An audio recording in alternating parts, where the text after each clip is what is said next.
fourth generation, 1972 to 1984. The fourth-generation computers saw the creation of microprocessors, which placed all the functions of a computer's central processing unit, CPU, on a single chip. This paved the way for personal computers and laptops. During this era, software became more versatile, and the Internet was born. As the curtain rose on the fourth generation of computing, spanning from 1972 to 1984, computer systems underwent a transformation, with large-scale integration, LSI, and very large-scale integration, VLSI, technologies taking center stage. With LSI capable of housing 1,000 devices per chip, and VLSI raising the stakes to 100,000 devices, entire processors could be packed onto a single chip. Such was the miniaturization that for simpler systems, the entire computer, processor, main memory, and I/O controllers could be consolidated onto one chip, and gate delays plummeted to about 1 ns per gate. Semiconductor memories seized the mantle from core memories, becoming the primary memory in most systems, extending beyond the limited roles of registers and cache they had previously been consigned to.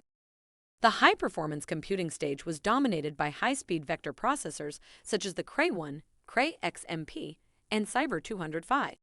Computers with large main memory, such as the Cray-2, started to come to the fore. The period also saw the debut of a range of parallel architectures, but their adoption remained experimental at best, and most computational science continued to be carried out on vector processors. Simultaneously, the rise of microcomputers and workstations provided viable alternatives to time-shared mainframe computers.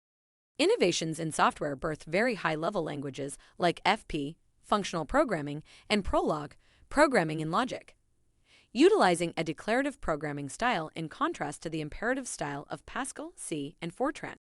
This style allowed the programmer to provide a mathematical specification of what should be computed, with many operational details left to the compiler or runtime system.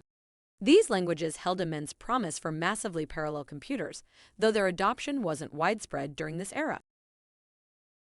Compilers for established languages started to use intricate optimization techniques to enhance code, and compilers for vector processors began to vectorize simple loops, transforming loops into single instructions, initiating operations over entire vectors.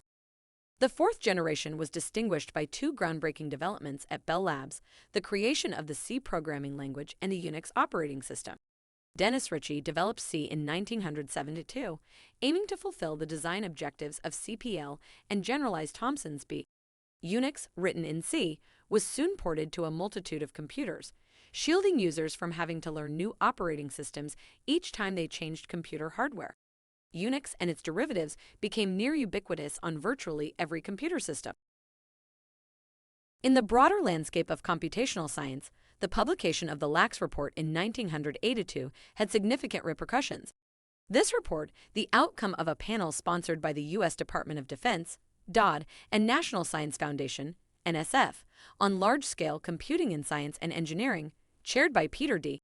Lax, emphasized the contrast between the lack of coordinated attention in the U.S. and the targeted initiatives in high-performance computing in other countries, notably Japan.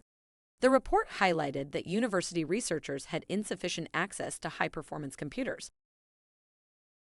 In response to the Lax Report, the NSF initiated the establishment of supercomputing centers, which aimed to enhance the use of high-performance computing in American universities.